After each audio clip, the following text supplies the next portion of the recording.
పెరుగు అట్లా తోడుకున్నాక 2-3 గంటలు 4 గంటలు బయట ఉన్నాక అప్పుడు డైరెక్ట్గా ఫ్రిడ్జ్లో పెట్టకుండా వాడుకుంటే మంచిదన్నమాట. పొద్దుట పెరుగుని సాయంకాలం, పొద్దున తోడు పెడితే సాయంకాలం, సాయంకాలం తోడు పెట్టింది నెక్స్ట్ డే మళ్ళీ భోజనంలో అట్లా వాడుకుంటే చాలా మంచిదన్నమాట.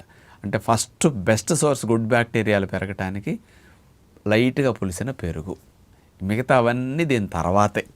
అందుకని ప్రేగుల్లో గుడ్ బ్యాక్టీరియాలు బాగా పెరగటానికి ఈ పెరుగు అనేది ప్రధానంగా ఉపయోగపడుతుంది. కాబట్టి దీన్ని మధ్యాహ్న పూట భోజనంలో, ఈ కొలెస్ట్రాల్ కొంచెం పెరుగులో ఉంటుంది అనే భయం చాలామందికి ఉంటుంది.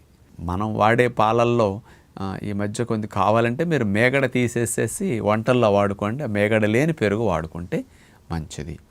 లేదండి నాకు ఇబ్బంది లేదంటే ఆ మేగడ తినటం కూడా గుడ్ బ్యాక్టీరియాలకు మంచిది. అందుకని మీరు ఇంకో రూపంలో తగ్గించుకోండి, కానీ మేగడతో పెరుగు తినేసేయండి, లాభమే. ఆ మేగడ కూడా చాలా బాగా గుడ్ బ్యాక్టీరియాని ఇంక్రీజ్ చేస్తుంది.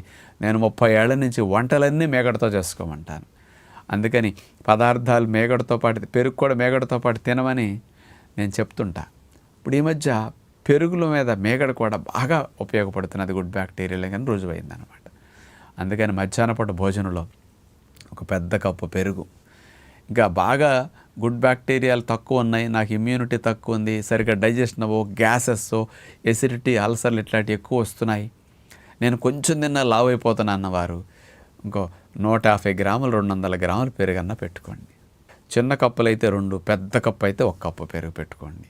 మరి ఇక్కడ పెరుగు 100 గ్రామ్స్ తీసుకున్నామంటే 80 క్యాలరీస్ 90 క్యాలరీస్ వెళ్తాయి మంచి పెరుగు తీసుకుంటే. మరి 200 గ్రాములు తీసుకున్నామంటే దగ్గర దగ్గర 200 క్యాలరీస్ దాకా సుమారుగా వచ్చేస్తున్నాయి కదా. మరి అంత క్యాలరీ కౌంట్ పెరిగితే మనం వెయిట్ పెరుగుతాం కదా అని భయంతో మీరు పెరుగు తక్కువ తినచ్చు.